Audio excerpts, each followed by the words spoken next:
이어서 이제 마무리 시간을 갖습니다. 이번에는 이제 전체적인 흐름에 대해서는 말씀을 나눴으니까 이번에는 문자적인 15절부터 문자적인 본론, 본문 말씀을 같이 한 절 한 절 살펴봅니다. 사무엘하 21장에서는 다윗이 하나님의 징벌을 당한 후에 반역자 세바의 반역을 평정하였고 나라를 견고하게 재건한 이후에 블레셋과의 전쟁에서 큰 자들을 죽인 사건을 기록하였으나 역대기에서는 암몬 족속을 멸한 후에 이어서 블레셋의 큰 자들을 죽인 사실을 기록했습니다. 그러니까 그 연대순이 약간 바꿔져 있다 그 말이에요. 이어서 싸움에 나갈 만한 백성을 기수하게 하였다고 기록하여 다윗이 하나님을 의지하기보다는 군사의 숫자를 의지함으로 하나님의 징벌이 임한 사실을 기록하면서 그 내용은 실제로는 다윗을 통해서 예루살렘 성전을 지을 터 아라우나의 타작마당을 사서 거기에서 제단을 쌓는 이야기로 이제 말씀의 순서가 약간 앞뒤가 사무엘기와 역대기가 바꿔져 나옵니다.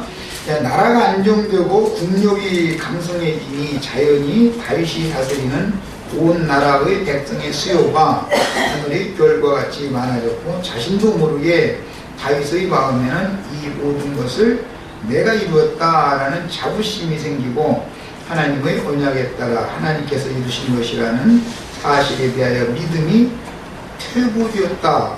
그래서 다윗을 또 한 번 사단을 통해서 시험했는데 그것이 계수, 싸움에 나갈 만한 자를 급하게 계수를 시킨 마지막 말씀으로 사무엘기에서는 마지막 말씀으로 이렇게 되어 있습니다. 그 다음에 영적으로 해석하자면 세상적인 목회를 성공하여 수많은 인수가 자기가 인도하는 모임에 참여하여 자기에게 복종할 때 수많은 경험을 거친 다윗이라도 그의 말년과 같이 믿음으로 행하지 않고 자신의 능과 힘을 자랑하고 싶어하고 자신을 의지하게 된다는 사실은 실로 두려운 일이니 목회자는 인수가 번성할 때는 지혜롭게 나누어서 동역자들에게 맡김으로 대회로 모이는 모임을 고집하지 말고 자기의 분수에 맞는 목회를 해야 합니다. 이건 이제 성경의 계시입니다. 이것이. 그 다음에 역대상 20장 4절로 8절을 이제 봅니다. 오늘 말씀은 이해를 돕기 위해서. 이후에 블레셋 사람과 게셀에서 전쟁할 때 후사 사람 19개가 장대한 자의 아들 중에 10배를 쳐 죽임에 저희가 항복하였더라. 거기서는 블레셋 사람의 항복을 받아낸 얘기가 나왔습니다. 다시 블레셋 사람과 전쟁할 때 전쟁을 블레셋 사람과 다윗의 말년에 두 번 했단 말이에요.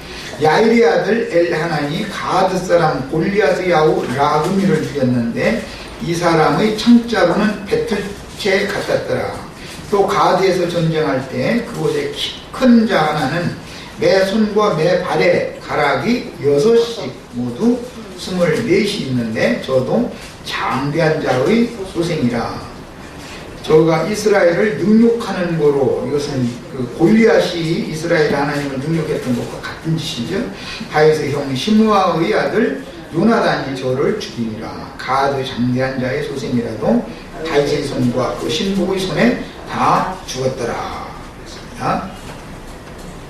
기록 순서에 따라서 사무엘기와 역대기가 말하고자 하는 의도를 우리는 정확하게 파악해야 합니다.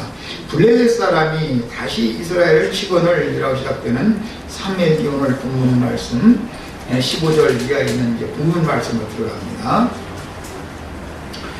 이제는 다윗의 말년에 대한 기록이 나오고 있는데 다윗 왕의 말년에 다윗 왕을 도와 큰 전공을 세운 다윗 왕국의 영웅들에 대한 내용을 기록하고 있는데 진짜 큰 자가 누구냐 그 말이죠.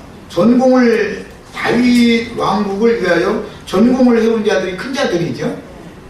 그런데 그 블레셋의 큰 자들을 그들이 이겼다 이거예요. 블레셋의 큰 자들을 이기는 자가 하나님의 나라는 진짜 큰 자죠.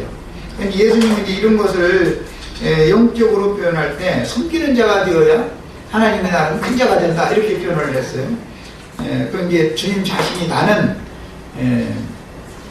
너희의 섬김을 받으러 온 것이 아니라 너희를 섬기러 왔다 이렇게 표현을 했어요.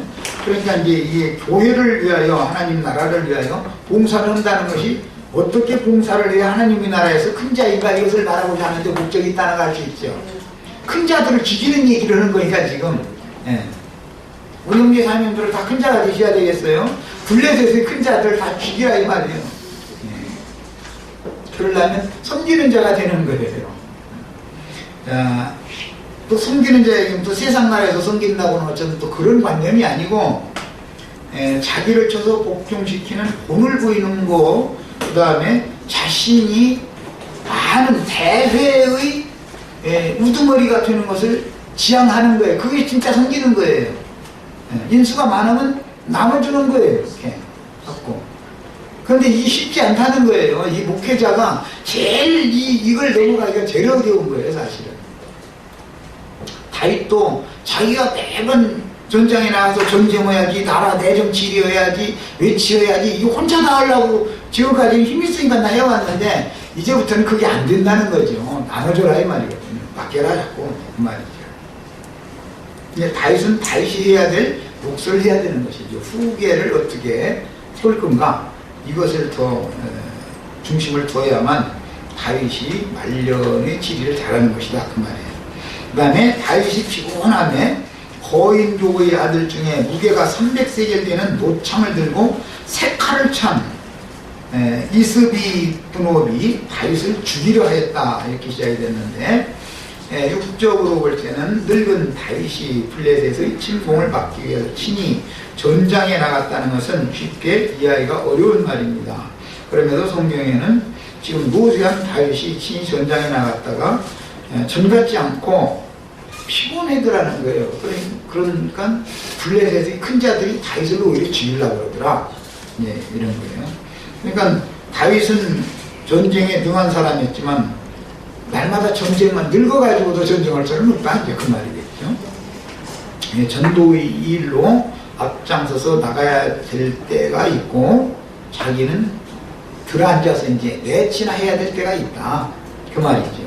그런데 그 전에는 다윗이 바깥에 있는 모든 것들, 바깥 바람을 다윗이 혼자 다 자기가 감당을 다 하니까 그 다윗 왕국에 있던 장수들이 다윗을 자꾸 다윗만 의지하려고 그러고 지가 직접 나가서 지가 원수들을 물리치고 사람도 전도도 해오고 이렇게는 않더라는 거죠.